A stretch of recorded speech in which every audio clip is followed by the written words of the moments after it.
I think it's better to work in a team. I think it's better to work in a team than like two people just working separately. Oh my God, I'm struggling, like struggling their own. I think it's better to struggle a little bit together and then grow into something bigger. Yeah. Like build. If you find the right person. If you find the right person. If it's a big if. But also about all the bunch of fish in the ocean. I think we gotta respect our choice. So you see, there are so many options out there. Once you make that choice. 100%. You gotta respect your choice. I agree. Just respect yourself, respect your choice. If you don't respect your choice, you don't respect yourself. Yeah, because one of the best quotes out there is, what is it? Gosh, I never remember the quote. I'm going to butcher the quote, but it's basically essentially saying it's easy to like basically love 100 different women, but it's more difficult, or a real man loves one woman 100 at a time. That's the quote. That was sweet. That's nice. Yeah, no, I agree with you. Yeah, you should respect the decision you make.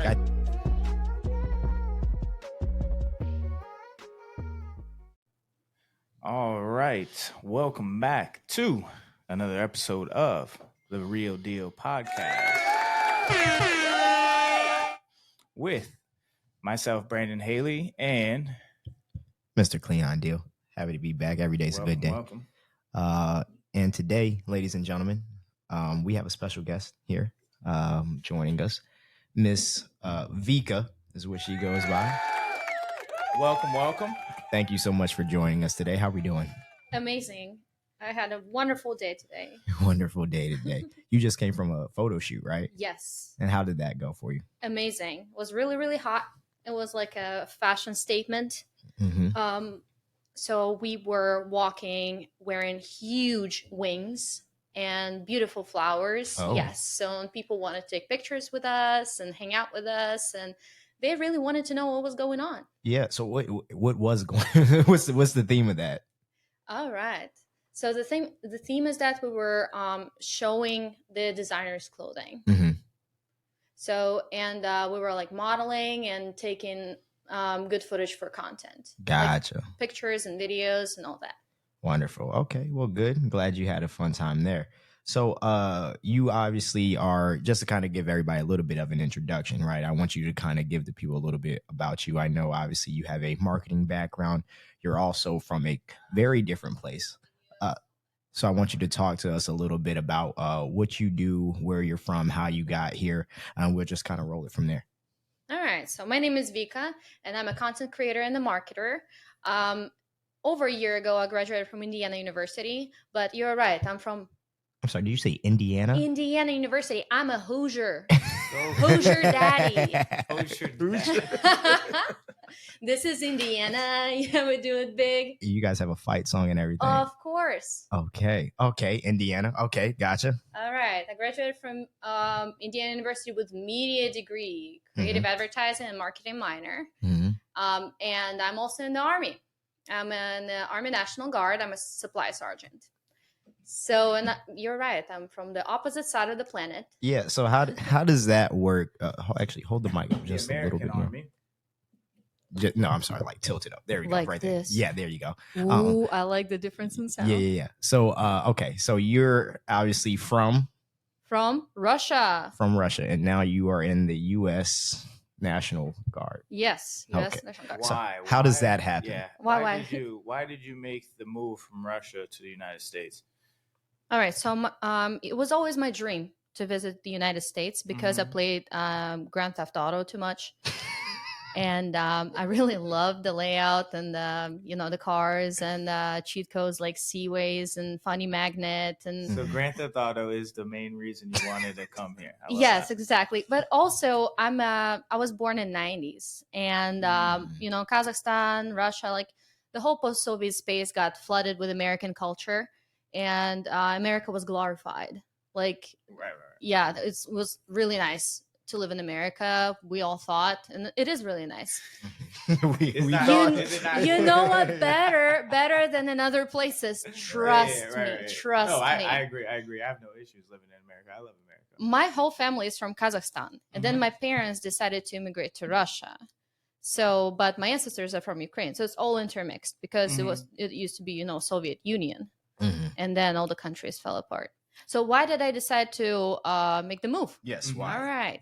So I was studying at the university in Russia, and that was really my big dream. And they offered, hey, do you want to come over to America and work? It's like work and travel USA program, right? J1 visa. So it was back in 2017. So I came over for the first time, and America blew my mind. Okay. America just blew my mind. I was eating Dairy Queen every day for lunch. I got so overweight. And I was really underweight before. And then I got so overweight because I was eating waffles in the morning. Those waffles that you buy, from the freezer. Nobody told me that I would gain so much weight. I didn't know. Yeah. Back in Russia, I was eating everything. Here, I was like, okay, I can eat everything too. Peanut butter, the crunchy peanut butter, Dairy Queen, burgers at night, and Malibu rum. Burgers are still good. There's just a lot of things that aren't so good and are sold in stores. They're just marketed. They're marketed very well, and gets people to buy them. But yeah, that's why I think America might be the most obese country. Exactly. It's because all the bad food that we sell. My parents did not recognize me at the airport. This is how big I was. Oh. Like by the end of 4 months in America, I was like probably 2 times bigger. We're going to need a picture that we can show as a graphic. I will send that to you. Yes. Please. There's such a big difference. I couldn't believe my eyes that I could gain weight this fast. Yeah, it's easy, especially the older you get. It's really easy to gain weight. But how did what's the process look like coming from Russia to America? Like, what all did you have to do? Documents, sign? Yeah, so I had to apply online first, and then I had to fly to Moscow because all the embassies were already closed. In Yekaterinburg, Moscow, and all those places. So I had to fly to Moscow, get the interview. So it's like an in-person interview. There's a huge line. To see if it's you're long fit or something, or to see if you're gonna stay in America or not. Yeah. So I dressed up like a little schoolgirl. Like I seemed like, I cannot pay for myself, and I most definitely depend on my parents. And I had to explain to them, to the officers, how many plans I had when I go back to Russia. I was like, I'm gonna start a language school. Okay. I have so many brothers and sisters and blah blah blah. So they would believe me that I would not stay. Gotcha. So they are more likely to grant you coming if they believe you won't stay. They think you're going to come back. Oh, okay. Yes. I didn't know that. That's interesting. There are a lot of questions so that you need to prepare get for. like a temporary visa or a Yes, temporary? Okay. it's like for 4 months. And then it's easier once you're in it. Once you're in America, then it's easier to apply for regular citizenship. Because then, do you do that here, or you had to do that back in Russia? I have no idea how it works, to be honest. I'll tell you. It is a difficult process. You got to fight for your life. But so it was my first time in America. And then I went back to Russia, worked as a teacher, was studying at the university at the same time. I was teaching English. And then I was so depressed. I was so depressed in Russia. Cold, right? It is really cold. There's was nothing to do. And America looks so bright. Cars are big. Parking lots are big. Houses are big. Yeah. People are big. So people are huge. Yeah. Yeah, right. Burgers are big. So crazy. So I really wanted to come back. So and I was working really hard, made my money, and then applied for a visa again and came back in 2018. And that summer I stayed. So you had to pay to get a visa again to come back? Yes. And the plane tickets. Plane tickets are really expensive. It's like, over $2,000 for plane tickets plus visa, about probably $300. All that to come here? Yes. That's crazy. Yes. I don't know. You guys. I mean, I don't know. I mean, I guess it would have to be like something really bad, but I don't know. Like, it would take a lot for me to like leave America to do that. Was it because of the men? Why would Did you like the men that much, or no? Why would you? Why would you leave America? That's one. I don't know. I never really have. Everybody wants to come here, and typically. why would you want to leave? Yeah, typically, yeah. No, I never have. So I never had the opportunity to experience that feeling that you experience, and living in Florida, like 98% of my life. It's always sunny, so you're rarely ever depressed. Yeah, Florida is pretty cool. Yeah, if you're in the colder states during the wintertime, then it gets a little bad. But other than that, it ain't no complaints in Florida besides when it gets too hot. But too hot isn't really that much of an issue. So, explain the once you got here. I know it's mostly because of the men in America. Is what you like. No, not so, not quite. Everything in America but the men. So explain to us that difference in dynamic of men in Russia versus America. That, from your own experience, of course. From my own experience, men in America. So the relationships in America are kind of whack because females are so empowered, and I think feminism went a little bit too far. Mm-hmm. And then males are super lost. Mm-hmm. So males are supposed to be go-getters. Males are supposed to be bringing the mammoth home. Mm-hmm. But it got... By mammoth, you mean money? Yeah. Okay. Just to clarify. I got it based on context clues, but just to clarify. But yeah, so this is where it went. And everybody has to go to work, right? Mm-hmm. And be a go-getter now. Mm-hmm. And then the roles got kind of mixed up. Mm-hmm. So in my opinion... Because in my culture, so my mom is a stay-at-home housewife. Mm-hmm. So she is a stay-at-home mom. And we have 5 kids in the family. I'm the oldest of 5. Mm-hmm. So my dad just goes to work and brings the money. And my mom never had to work. She wanted to, but my dad would always say, no, you're not going to go to work. I mean, she's allowed, but she has to take care of the kids, take care of the home. And it's better for my dad, like for his psychological state and everything. Patriarchy is really prominent in Russia. It's preferable. Right. It's preferable. If there is an opportunity, I mean, this is the right way. Mm-hmm. And then here it's like, no, I'm going to work. I'm a strong, independent woman. Yeah, there's a lot. Why would I listen to you? Mm-hmm. What do you have to bring to the table? Mm-hmm. I wear pants and I wear a hat. So they don't need a man, and then the man is lost. Yes. Why do you think American men get so lost? Because of strong females. Because of strong females, I think. And maybe the economy played some role in that as well, because surviving is probably more difficult nowadays. But 100%. Yeah, but at the same time, we are such consumers. Honestly, to have a family, you don't need that much money. And also, you're never ready for kids. So you just grow into the role. And you're never ready for a family. You just grow into that role. You just started. You feel like, okay, this is my partner, and we're going to fight together. It's not like you're fighting, me are fighting. No, this has to be one. It's a union. So if we decided to live together, we're going to fight together for the common role. But then in my opinion, so just for me, my ideal role is taking care of the house, like taking care of the inside of the family, right? Yeah, the traditional role. Yes. Yeah. And then the man is protecting from the outside, the outer world, and the woman is protecting the inner world. Yeah, that's a typical traditional household role. But yeah, Americans have partly gotten away from it. I mean, I still see a lot of traditional households, but some people do.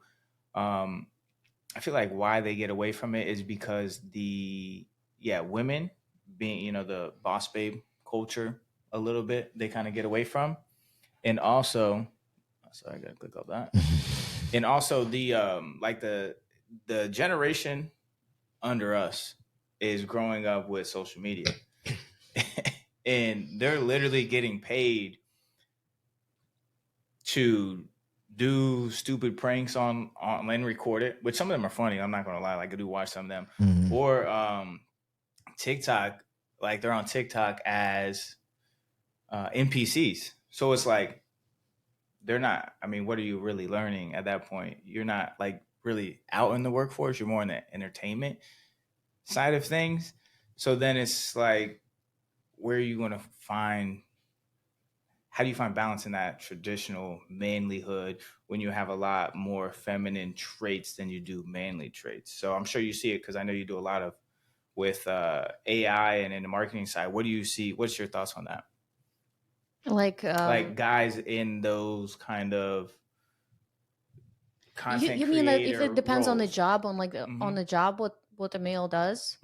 Well, like a full on, like a guy is just full on content creator. That is great. That is his job. That is his passion. Mm-hmm. A man just has to be passionate about something. Mm-hmm. And a woman, like for me, the ideal scenario, support a man in all his endeavors, whatever he has to do. But also, we should not be thinking, oh, a man has to do everything for a woman and the woman doesn't do anything in return. That doesn't work like that. So is it 50-50 or is it 75-25? Because we were just having this conversation last night. Financially, we were just having this conversation. It depends on the financial situation, of course. But 50-50 in like emotion-wise, right? Right. So a woman it is still work. A housewife, a mother, a wife in general, it's still work. It's like, okay, your man comes home. Just imagine, man comes home. What should the house look like? Clean? Well, if you're my wife, it better be clean. No, I'm kidding. Clean. The food should be cooked, right? So there should be a meal. And then everybody should be, kind of like supporting each other and helping. Right. And then if a man, like content creation, right? If the man is a content creator, okay, go and help your man with his business. What you doing? Talking to your housewives in there, or what are you doing? Your girlies? No, gotta go and help and support. So what's been, because you've been in America, what, 7 years now? And you're 29? So what's been your experience? So why haven't you been able to find what you're looking for in this dating economy? So I got married in America. This is how I got You get married? Yeah, I got divorced though. So I got. I'm sorry. Wait, what? I mean, this is how I stayed. We didn't know that. Oh, understood. Okay. Yeah. Okay, So gotcha. I was actually about to go back. I was about to go back, and then my ex-husband was like, "No, you're not going back. You're staying with me." And we're of the same age and everything. So, and this is how I essentially got my green card and joined the army and the whole thing. Oh, okay. Yes. So, So how long was that? How did that happen, and how did that end? So we met at work. Which work? In Wisconsin Dells. We already say never date your coworkers. So yeah, that's on the relationship with work towards the end of the episode, guys. If you want to go read that one. I never say anything bad, about people that I was in a relationship with. Right. Oh yeah, we never do either. It's just a difference, like the cultural difference, probably. So I don't like teaching people like how to give flowers or carry bags or anything like that, and I just want to be in my feminine energy. So guys should open the door always. Not always, but sometimes would be nice. Why not always? Sometimes would be nice. I'm not gonna make like a scene like, oh, you didn't open the door for me. What do you mean? Oh, you didn't buy me flowers today. Man, I'm gonna stop talking to you for a week. But don't you feel like that is how you practice and engage in effective communication? I know you shouldn't have to baby somebody or be their mother, but if he's not showing you love how you want to receive love, shouldn't you be the one to engage in that conversation? Because guys, especially nowadays, like their emotional intelligence is very low. So they don't know how to say, hey, sit down, let's have a conversation about it. If it's something that's bugging you, shouldn't you be the one to explain it to them? Yeah, I had to do like some explanation in like an organic way. Like, why don't you? Maybe that would be nice to do that and this. Give them a little hint, but hey, go ahead. Yes, but also quality time for me is really important. And if it's lacking, if it's just completely non-existent, like quality time or spending time at all together, I do not think that marriage will hold for a long time. How long did this marriage last? 4 years. Okay, quite some time. And so you've been here 7. So it was like right when you got here, I assume? Okay, and then 7 years, so it's been like 2-3 years since? You guys still on good terms? We don't talk. That's good. That's how they should be. I mean, I read the contract. It says, do not disturb the peace, and I don't even mean to disturb nobody's peace. Don't disturb the peace. That's very interesting. There's no reason for me, Right. We don't have a kid or anything, so No. Why continue communication? So why would you say 4? Because 4 years is quite some time. And marriage, especially, I guess in America, is like not as serious. The first 5 years of marriage are typically the toughest to get out of. She almost got to so usually if you get out of that, it'll last for a little bit, but those first 5 are typically the toughest. So walk us through, just if you're as comfortable as you are with talking about it. So like you said, you were missing a few things where he wasn't doing quality time was an issue. He was also having issues just doing the little things for you, like little romantic gestures and things of that nature. So let me ask you this then. When you guys got into this relationship, how did you explain the things that you like? Because I know not every girl likes those things. It's always a nice gesture and it's appreciated, but not every girl is like, this is something that I need from you versus this is something that is cute sometimes. So how did you communicate that? Or did you, or how did that go? I did. We had conversations. Of course, I would, explain what I like, what I need, what my culture looks like, what males behave in my culture, what my dad does. What was his race? White. Okay, gotcha. Like white American. Gotcha. Okay. So I explained everything. So, but it's not those issues were the reason for divorce. Oh, those weren't the reasons. No. Oh, so what was the reason? That was not. This is petty. Like this is solvable. Okay. This is not like, oh, you're not giving me flowers and not opening the door for me. Okay, we're done. No, It's not like that. I'm thinking it was an accumulation of all of these things that's what led to it, but that wasn't it. Accumulation plus more complicated things on top. Okay. Yeah. So I just decided that this is not going to work. And instead of torturing each other, it's just better to end the relationship. So I think that was humane and honest. So that's what I decided to do. So how was that so are you the one who ultimately made that decision? Yes. Okay. And how did he take that? Bad. How bad? Really bad. Like, are we talking like tears or? I hear Russian women are pretty ruthless in that category. No, I'm pretty straightforward. If I don't like something, I will let people know that I don't like something, or if there's an argument or there's some misunderstanding, I will legit put everything in very understandable and digestible format. Point 1, point 2, point 3, point 4. So you think very logical. I'm very logical. Yeah, very logical. And I never yell. Emotional. I never freak out, really. Pretty chill. So very logical. So very, very binary in your responses. It either it is or it isn't, ones and zeros. It's funny. This is something that actually I've gotten in trouble for, but mainly like in my job, because I'm very process oriented, system and process. So I'm more so like, if this is happening and this is a problem, this is what needs to be fixed. People have a tendency to want to get all the little sugar coated outside of it, all the fluff words and things of that nature. For me, I'm like, hey, this is wrong. You need to do it right. Whereas they're like, hey, I noticed that, this is kind of what happened in the future. If you would like, if we could do something more along the lines of something like this, and they wanted it explained and fed to them like that. That's not really how you operate. Not necessarily. I try to be as mild as I can be. It depends on the issue. Right. It's like, hey, like that would be nice. Or hey, that was a little more stern. I think there is an issue, but let's solve it. Right. Let's sit down and just like talk it over. What did the emotional process look like for you in overcoming a divorce? Because there's a lot of people. Well, first, how did you decide it and how did you end it? I think obviously your brain thinks a little bit different than a lot of American women's brain thinks, because they want to like stay in things even when the relationship has expired. But how did you overcome it emotionally? And how did you know it's time to cut the cord on that expired relationship? I started feeling emptiness towards that person, and I couldn't lie to myself or to that person anymore. And I thought it was just fair to tell the person about it. Do you regret it at all or no? No. Do you feel like you made the right decision? Yeah.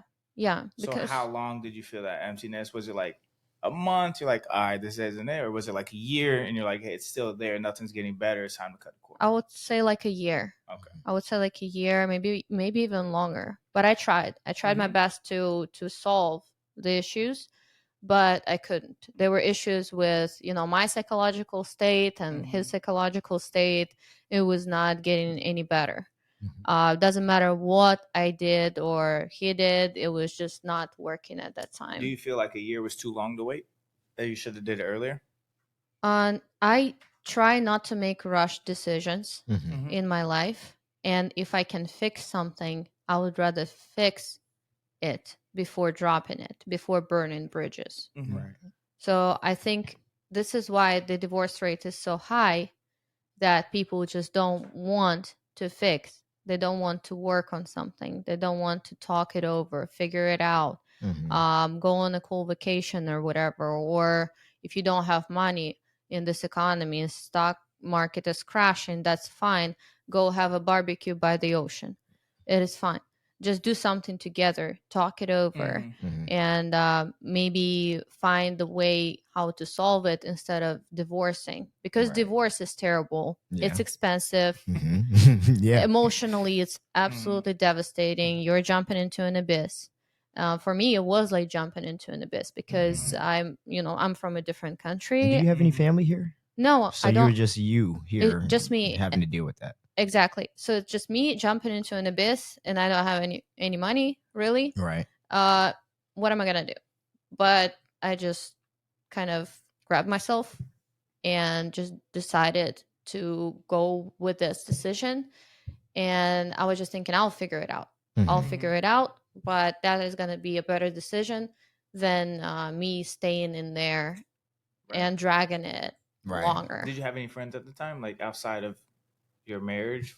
Yeah, of course. So yeah. Obviously, is that something that probably helped you get over it? A lot. So my friends helped me a lot to get through that, and actually to move me to Florida. Yes, I moved to Florida right after graduation, and then if not my friends, that would be really, really rough and tough. So wait, you were married in college? Oh my gosh. Okay. What's wrong with that? That's crazy. College is such a whirlwind of just a bunch of things. You're basically becoming an adult, trying to figure out the next steps in your life, while also trying to figure out how you want to operate. And then also you throw marriage and relationships into that and you went to a large school. So it just obviously the bigger the school, the more things that are going on at all times. You could have got the full American experience. But what do you mean by American experience? I see those memes all the time. Like, girl is going to college and there's a bunch of hot dogs falling on her. No. Not what I was saying. No, hold on. Yeah. Party and have fun. No, I think the high body count is a no-go. Oh, I agree. Because the larger the body count is, the shallower you are. The more wounds you have in your heart. Well, listen to that, ladies. And it's not worth it. Nah, I don't know. Buy a vibrator. Do something with it. Like, why? Why you need it? But no, that makes sense because the dynamic of Russian culture is more like the patriarchy dynamic, and when America was that way back in the 80s, that's when they were getting married anyways, like 19, maybe even younger. Yeah, I guess that is We're true. just in a very different very different culture right now in America. It's very, very different than what we're accustomed to 30 years. Okay, 40 years ago, Jesus Christ. The thing is, people still do it, right? People still marry their high school sweethearts, right? That still happens. I think my sister did that, and then she got divorced. Well, I think there's a lot of other roles that do play into it. Number one, I think that social media, as great as it is, it just provides you access to too many people, and it creates too many opportunities for people to cheat.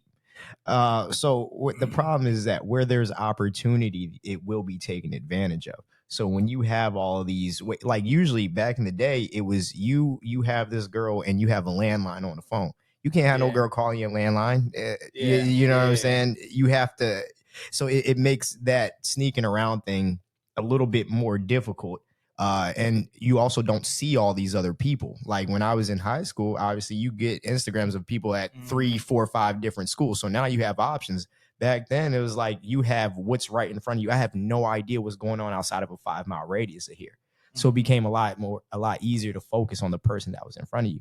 Now, there's a lot of different factors. There's a lot of different people, and especially on guys. And guys feel like they can have any girl in the world. So if they see any girl in the world that they think is attractive, they think they got a chance. It makes it a little bit harder to settle down.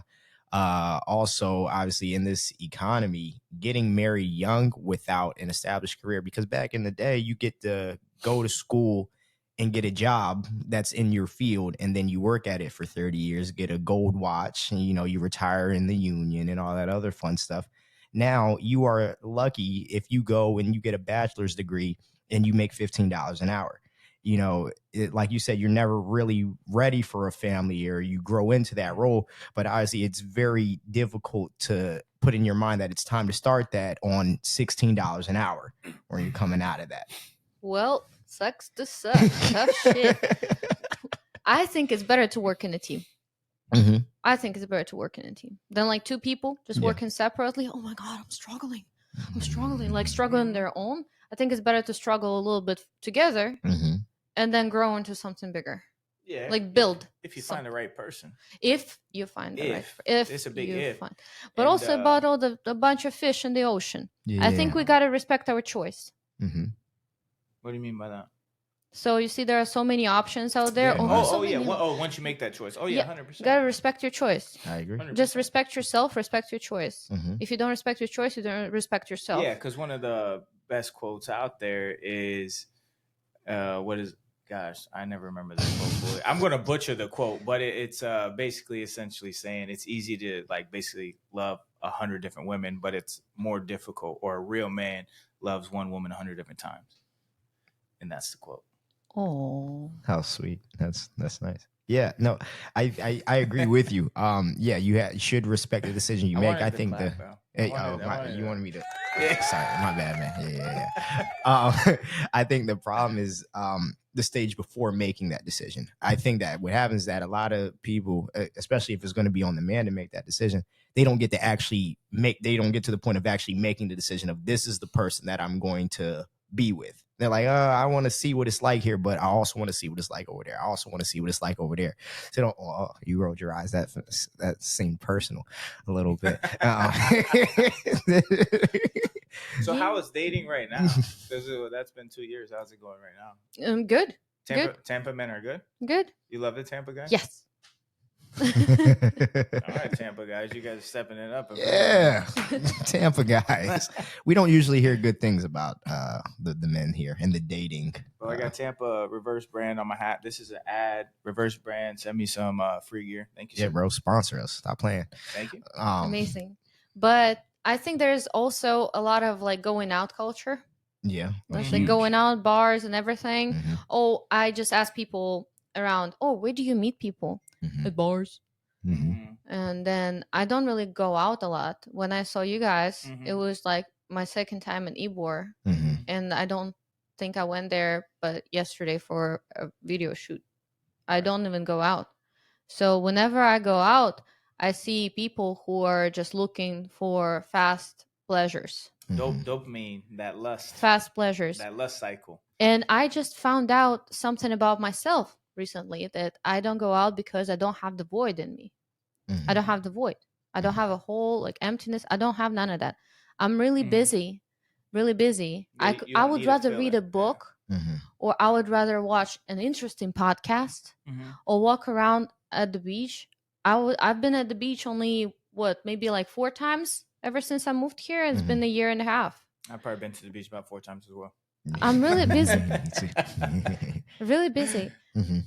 And why would I go and party and just get objectified? Or I'm not going to make any female friends in there either.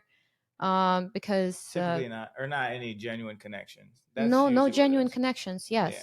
So the best people that I meet are usually at entrepreneur meetings, like entrepreneur social club, or somewhere, maybe like a show or a festival, something like that, or a market.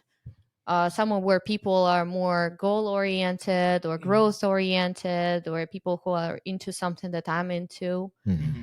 Yes. So I think we should surround ourselves with really like people who want to grow as well. So we grow. So, and help everybody in the community grow, provide that help, provide that support. And if your friends grow, and you're going to grow as well. Right. So you got to help each other. I agree. I feel like being in groups of people who are all stagnant, nobody has any ambition or anything like that, is a terrible place to be. It doesn't inspire anything for somebody to have a bright future, really.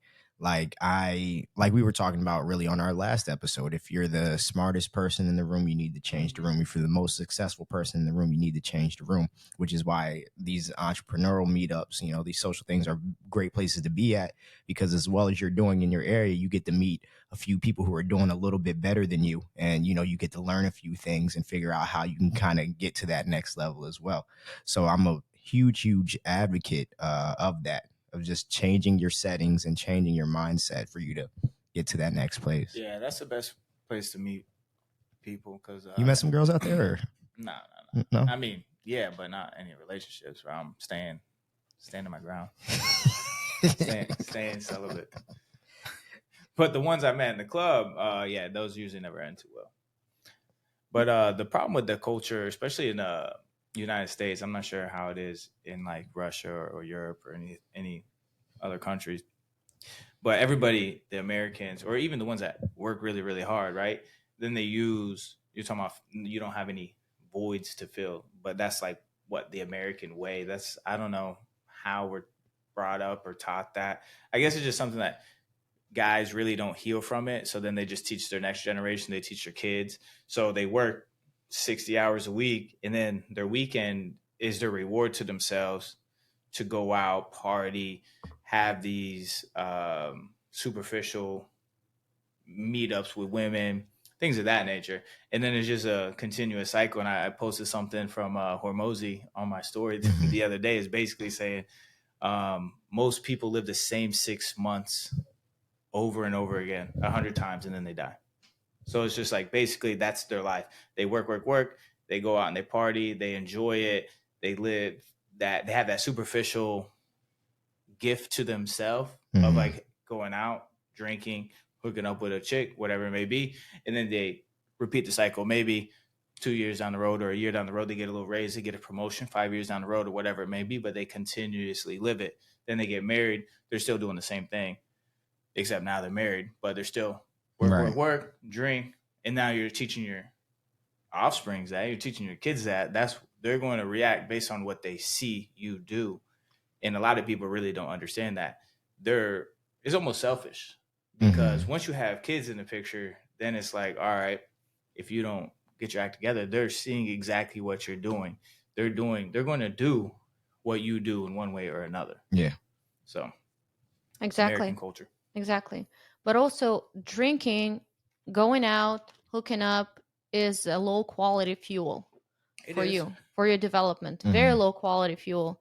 Also, after the party, it's probably like Saturday night, Friday night, the next day, you're dead. Yeah. It's another day wasted in your life. What people don't understand, and I used to do that all the time.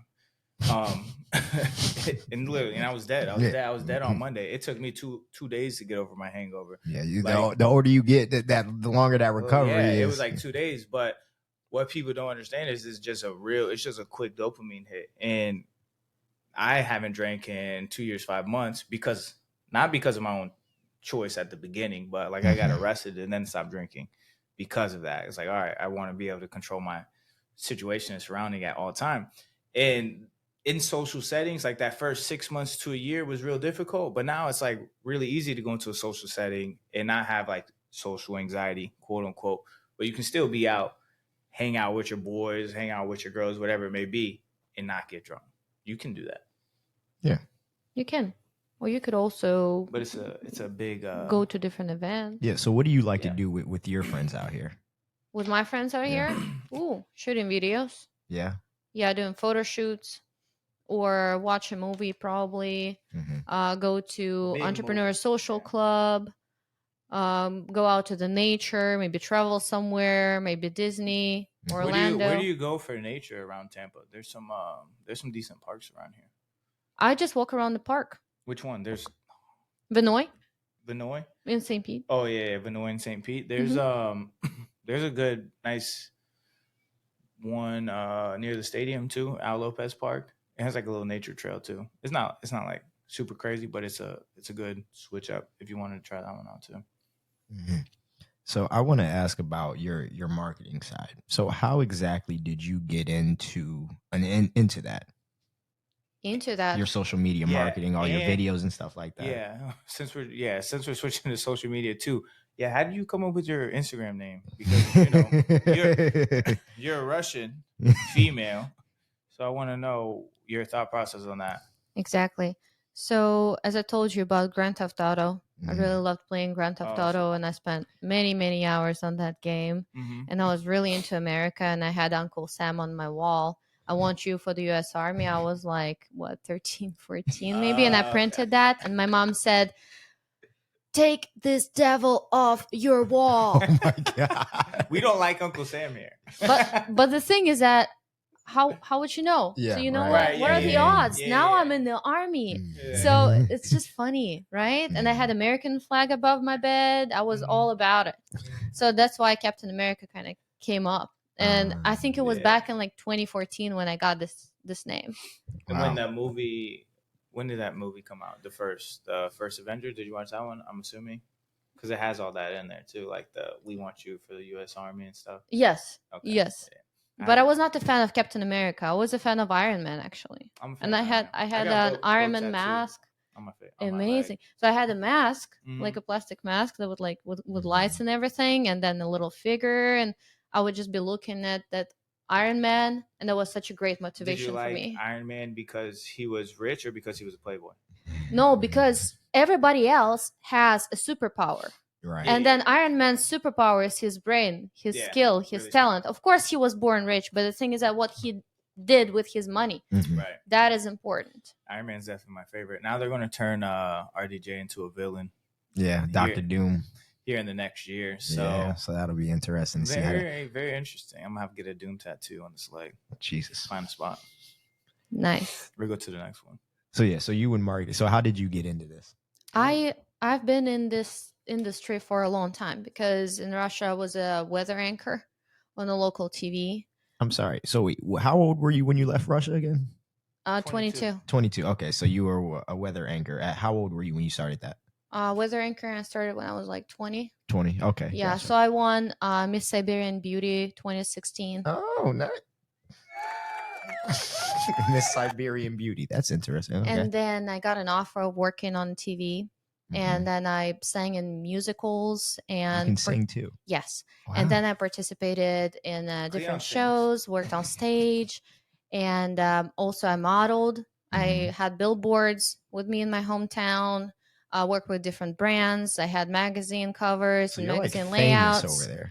Everybody knew who I was. I mean, not everybody, but a lot of people, right, for sure. And I would be on the TV and a lot of good stuff. And when I came to America, I had to cross everything out. I just had to rip those pages of my life, start over.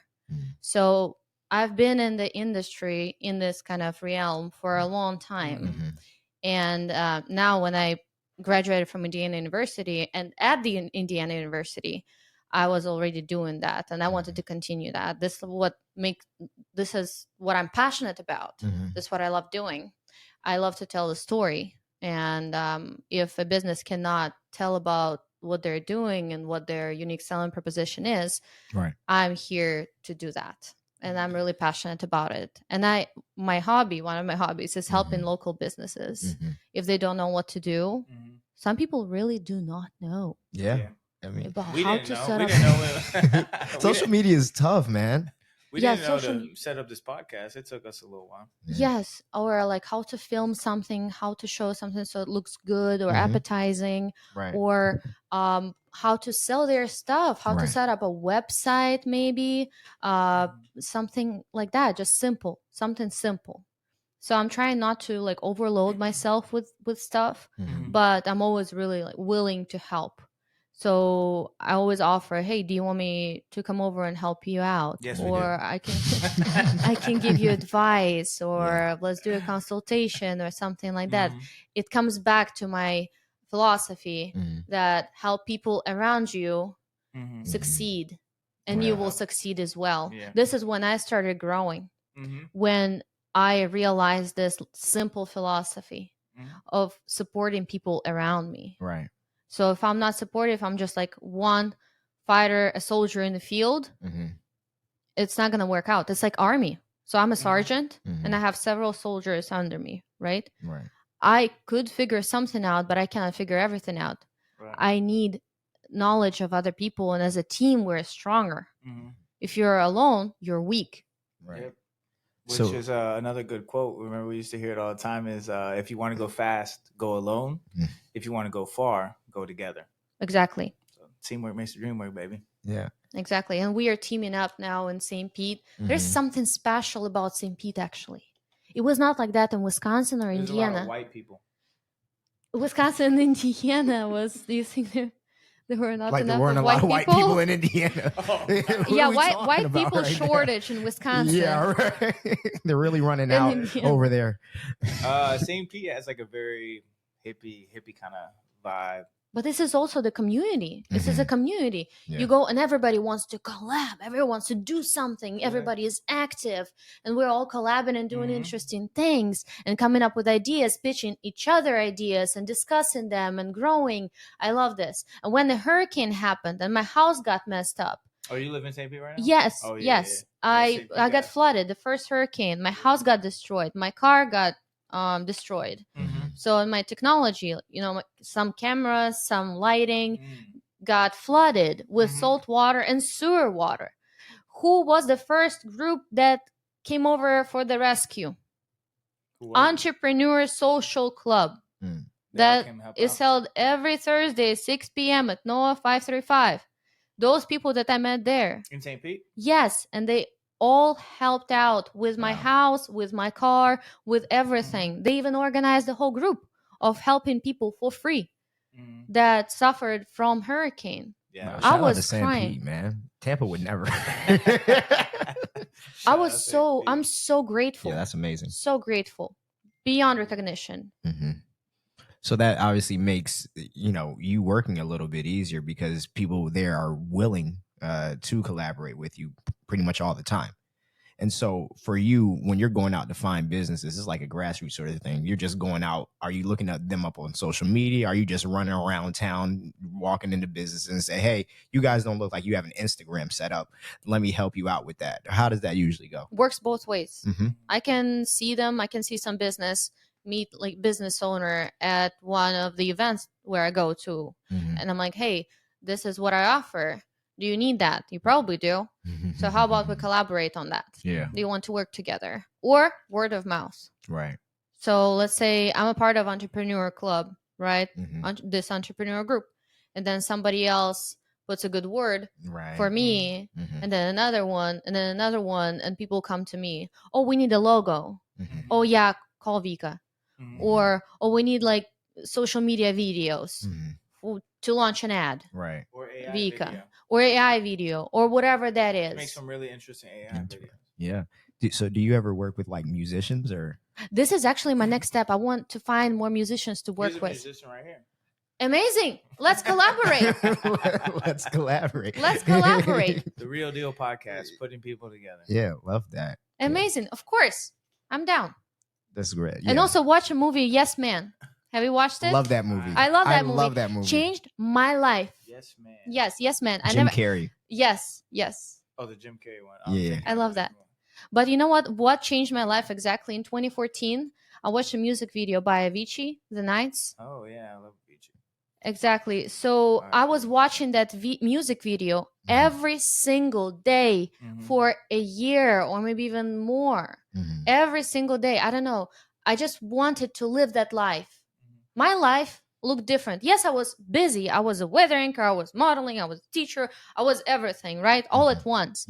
But then I just wanted to live that bright life, how he's like crashing the car, how he's surfing. I really want to learn how to surf. How he is just living his life to the fullest and traveling. I really wanted to travel. And from where I'm from, it was almost impossible. I lived in a little room at the dormitory. And at some point, we didn't have a fridge, and we had to hang a fish outside of the window because it was cold enough outside. So we it's used like your freezer or something. Yes, we used it as a freezer. That's and we crazy. had cockroaches on the floor. And it was absolutely terrible to live there, cold and dirty, and 3 people in a little room. Like the room was like this room, as big as this room. So it was impossible. So, and I really wanted to change my life. That sounds like New York. And I was actually probably, but outside you don't see no skyscrapers. Yeah, you just don't. Not even anything nice to look at. No, nothing to look at. Honestly speaking. Russia sucks. And then you know what? What's in that music video? There's sample gates from Indiana University. But I did not notice at first. I didn't even know that Indiana University even existed at that time. So I was just like drinking wine casually at home in Indiana University at my apartment after class. And I was like, okay, I'm going to open this Pandora's box, okay? So of my motivational videos. I guess I was lacking motivation. So I was watching that music video and I saw sample gates from Indiana University in that video. And I was like, no way. Like this whole time you basically didn't looking at your future, you didn't even know it. Exactly. Fire. How could I imagine my life changing like this? Watching that music video, sitting in that little room with cockroaches, how could I imagine my life changing this much? I couldn't. But you know what? Just believe in yourself. This what helped me. And really hard work and being busy all the time. Right. And just jumping into an abyss. Just jumping it. Get out of your comfort zone. Comfort zone, no bueno. Just get out there. Show up and see what happens. Yeah, I imagine the mental portion of that, right? Because being in, we talk about like seasonal depression here in America, but obviously over there, when it's like that all the time, I imagine it's tough to kind of stay in a mindset that's gonna keep you going. Really. So how did you keep yourself going? What was your motivation? I was dissatisfied with my surroundings. You just did. I just hate it here, so I need to get out. That was it. I really wanted to help my family. Yeah. That's my dream. I was like, I want to grow big. I want to grow successful and make my sister's life and brother's life easier, or buy a little house for my parents, or whatever they want, whatever they need, however I can help them. So that was my goal. I wanted, because I'm the older sister, so I just really wanted to be the one that they can rely on. How many siblings do you have? So I have 4. So I have 2 sisters and 2 brothers, and I'm the oldest. And you're the oldest. Yes. Oh gosh. So we have 2 adopted kids, 2 boys. Wow. That was already mentioned, but Cleon wasn't listening apparently. What? Tisk, tisk, tisk. Was it? Did you say that? I think I remember everything. Everything's a big word. Everything that doesn't matter usually. Yeah. Let me rephrase. All the little minute details that everyone else forgets. I remember those ones. Everything else, don't ask. I don't know. So 4 siblings younger than you. So what's the age gap between you and the ones that's closest to you? Ooh, my parents decided to start having kids when I was 12. I lived like a princess. When you were 12? Or when I was 12. I was 12, and then they got that decision. So you were an only child for 12 years. And yes. then they're like, let's go again. And I had my own room. And then my parents, exactly. And then my parents come up to me and ask me, do you want a brother or sister? I was just playing with my dolls, in my zone. And I said, no. And then they gave you 4. Exactly. Listen. So they came back to me again in a couple of years. And then they asked me, oh, Victoria, do you want a brother or sister? And I said, no. And then they said, it's too late. What kind of sick game is this? I like it. And then exactly, I was graduating from high school. Yeah. And they came up with this crazy idea of adopting a child. And me already sitting with little kids on the bed, like putting them to sleep and feeding them and cleaning every day. I'm like, no way. I don't want a brother. I don't want a sister. I don't want nobody. I think we are good. Right. I don't even have my own room. We're good. But at least that probably helped you, since you essentially had to raise all your siblings. Probably helped you not want to have kids yet. I want kids. But not right now. It's good that you didn't. It probably prevented you from having them at an early age, at a young age. And that's typically what happens. I think I'll be all right with a kid. That happened in mine. I was like, I don't know if we really want kids, because we grew up.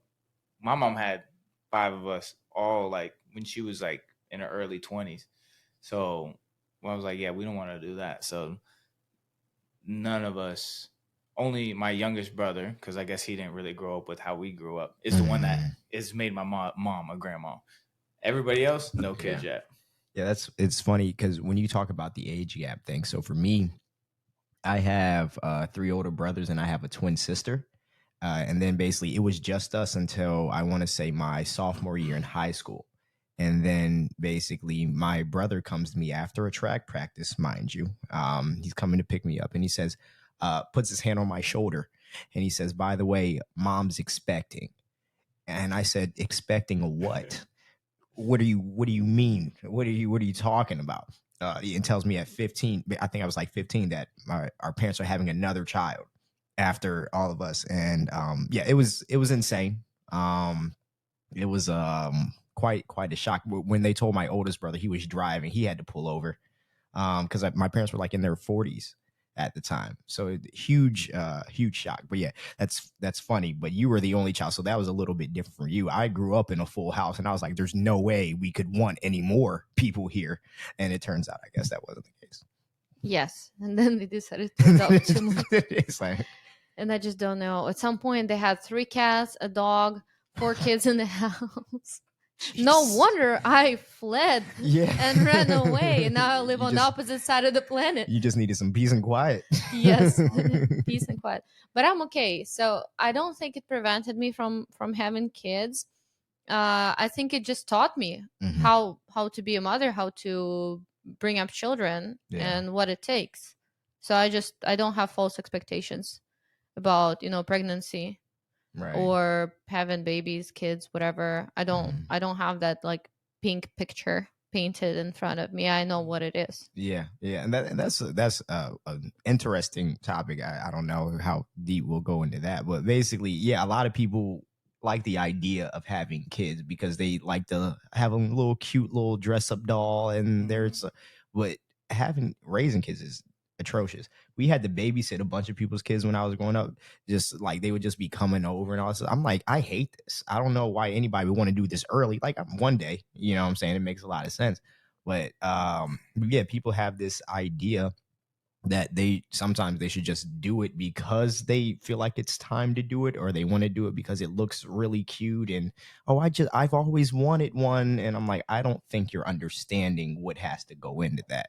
But there's also a thing, tolerating other people's kids is terrible. Tolerating your own is a completely different story. That's fair. This is what everybody says. Yeah, that's what they say. I don't. Yeah, other people's kids. I'm like, could you please be quiet? Even though I'm a teacher, but I'm still, you gotta have a lot of patience. But then kids teach you a lot. Yeah. Kids teach you a lot about yourself. Mm-hmm. They teach you how to be patient. Maybe some depths of your mindset, your understanding of life, like some philosophy. It's actually remarkable. Yeah, they will ask very direct questions. That is for sure. Certainly make you think a little bit. What do you think what's a valuable lesson you've learned from a kid? From a kid? Yeah. That anything is possible. Anything is possible. It's just in your head. Kids, you just gotta change your mentality. Just gotta change your mindset, and then you can achieve it. You can make it. You can do it. Yeah, they have such a vibrant imagination. 100%. You know, we also forgot once again. We forgot the deal of the day. Oh. Every week we were consistent for 2 weeks in a row. We were. I think we recorded those back to back. Yeah, I think that's why we forgot. But yeah, that's it. I got one more question, unless you got anything else before we wrap things up over here. You go ahead. My question is, since you've been in America for 7 years now, why do you think most relationships fail in America? Because people do not want to work on the relationship. Feminism is strong, and people do not want to see each other. Like, like, I see you, I understand you, Mm-hmm. and just sit down and actually talk. People start screeching, people are egoistic, people are consumers. This consumerism is not helping the development of relationships at all. Mm-hmm. And of course, the abundance of choices, but also comes down to this consumerism. Consumerism in relationships is a thing as well. You think people are just too used to getting what they want all of the time? Exactly. But also they just shallowness in general. Mm-hmm. Because when you have a deep relationship and deep understanding of a different person, intimate relationship, like anything, just relationship in general, just gives you a different kind of high. So how do you get a deeper relationship? Through constant work, communication, common activities. And my favorite one of all is not having sex. Why? I think sex is really important. Well, that's the problem. You create a physical relationship before you create the emotional relationship. I actually agree with that. There's a point with that. That's where you get the superficial and the not as deep of a connection. There's a point in here. You got to hold off. But for instance, I'm kind of person that doesn't want to have a sexual relationship if the mental, like, emotional relationship. Put your chastity belt on and tell them no for 6 months. Sort of. I just need to find out, like, who the person is, and right. If I don't feel that guys are really good. We're really good at hiding who we are exactly to get what we want. Well, that's a problem. That's a problem. So it is a problem, and we're not going to tell you that. So your defense is to put your chastity belt on for 6 months and not have sex with them. Yes. And build an emotional connection enough to where you're like, okay, yeah, I might be able to marry this person, or I can see myself having kids with this person. And then you can open up that realm, which I still, you should wait till marriage. That's what I'm going to tell you. Because nowadays, I think sex without emotional connection is just friction. Yeah. So why would I even do that? Why would I do that? It's waste of time. Yeah. Well, but that's what the culture calls for American men. That's what they like. They like to just lust and get their fix and then go on about their day. That's just how it works. That is terrible. I'm just letting you guys know the mind of a guy. They're just keeping men away from so much more pleasure. Well, like the wider picture. Think there's the problem. That's the problem. That is the problem. Yeah. So you got to hold on and not do it.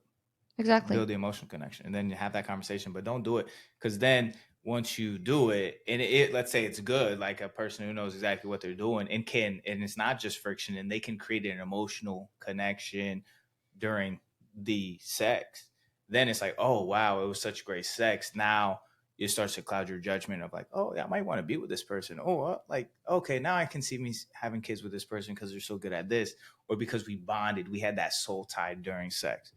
And then that's where people start to cloud their judgment and not think as logically as you like to think logically. Yeah. And that's what I think is the biggest problem. Yeah, my friend actually just got married and they, didn't have an intimate relationship before marriage. Wow. And I saw how sincere they were at the wedding. Because you have those sincere emotions and how clean and like pure everything was. But the thing is that they did have boyfriends and girlfriends before this decision. Yeah. They did. But then at some point they were like, oh, we're going nowhere. We're going nowhere. So they just decided to change everything, become religious. Because insanity is doing the same thing over and over again and expecting a different result. Yeah, so they turned away from that, from all those like instantaneous pleasures that are corrupting your soul. People, huh? What are you have any like first date questions that you use to get to know people? I just want to know what the person is passionate about. Like what drives them forward. Because you said a man has to be passionate about something. Passionate about something, yes, most definitely. Because if there is nothing, that person is going to be texting me and calling me all day long, doing nothing. Go find something else to do. Yes. And I'm like really active. I'm like always out and about doing something, like collabing, finding people, talking to people, like finding something interesting, developing. And the person is just calling me and texting me all day. That's no bueno. So if we are developing, so I'm going to develop and I'm going to go really, really far. Right. And that person is going to stop at this level. So that is the very important question. Yeah, you got to constantly be growing. That's for sure. And of course, do you have a job?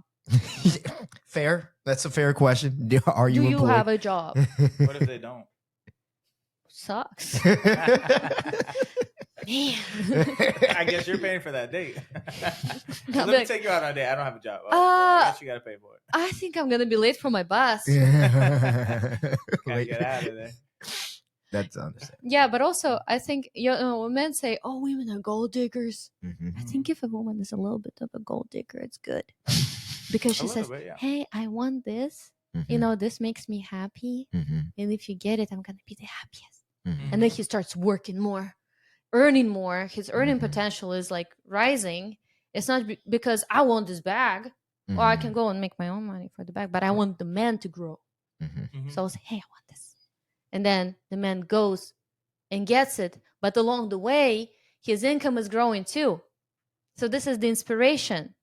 And then I'm like walking all happy. And then he's happy because I'm happy. And then everybody's happy. The man is growing and I'm happy. So that's the logic behind it. It's the math. So you think basically, so as the woman, you should be able to kind of turn that switch a little bit in his mind to just push him just a little bit. Like you said, just a little, like you want certain things and you want him to be able to go and do those things for you. And that's going to ultimately push him to want to do more and be just a little bit better to get you those things that just makes you a little bit happier. And then just continuing that cycle on a daily basis. Inspiring the man, sparking something in him, making him better, motivate him. Not like, hey, get me this. I want this right now. Oh, you didn't give me that? Okay, bye-bye. Right. But you can't be his mother. You can't mother him. Not like a mother. No, not mother. Of course, he has to have this drive. Right. If he doesn't want you, he doesn't need you. He's not gonna do anything. None of your like motivational speeches are gonna work on him because he doesn't see value in you. Right. Nothing is gonna work. But if he does, and if he values this relationship, he will get up and he will go and become better. And your goal, like my goal as a woman, of developing as well, of bringing color into his life as well. So it's a team. It's a teamwork. It's never just one person just struggling and working really, really hard, and the other person is just painting her nails. No, it's not about that, as I said earlier. So it's a teamwork, dream work. 100%. Amazing. Any final thoughts? I know you always give us a deal today at the end, or a good question of reflection. Yeah, I mean, we talked about a lot. Well, really, what's next for you? So number one? I'm sorry, we talked about you are dating somebody right now, and that's going well. So great on that.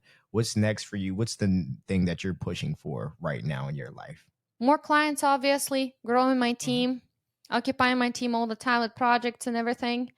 And I want to climb Mount Fuji before I turn 30. Oh, you got. When's your birthday? You got less than a year. In November. Shoot. You better get hiking, start rucking. I'm all right with that. Okay, you better get ready for that. She's Russian. I assume. Yeah, I guess. This is not technically in your blood. Yes, I'll be all right. I'll be okay. Mount Fuji? Why? Why Mount Fuji? Because when I was in Japan, I lived there for half a year. Jesus, you've been everywhere. And I saw Mount Fuji from south and north. And I couldn't climb Mount Fuji because it was too cold and was too dangerous to do it at that time. And I was not there during the summertime. I was on a study abroad program. It was not a good time to do it. But now I want to go during the summertime and actually climb it. I just couldn't do it last time. So this is one of the milestones that I want to hit, and before I turn 30. So wow. Hope you guys follow along with that journey. I know I will. You guys can follow her on Instagram. Instagram name is Captain_America, just like the tattoo I have on my leg. So you should show him the leg tattoo. Yeah, we're not showing that on sorry guys, you can see the arms, but I can't show the leg. Well, actually, that's typical. But other than that, any final questions, any final words that you have? We appreciate you being here today. Any words of wisdom to leave with the people listening or tuning in?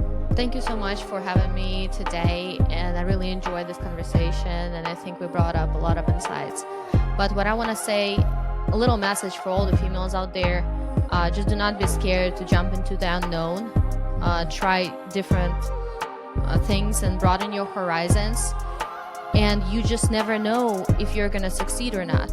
So I think it's better to try and fail, and maybe try again and fail again, but then succeed, than never try and regret not trying it. Hell forward, guys. So appreciate you guys tuning in. See you guys next week. Love you guys. Thanks for listening.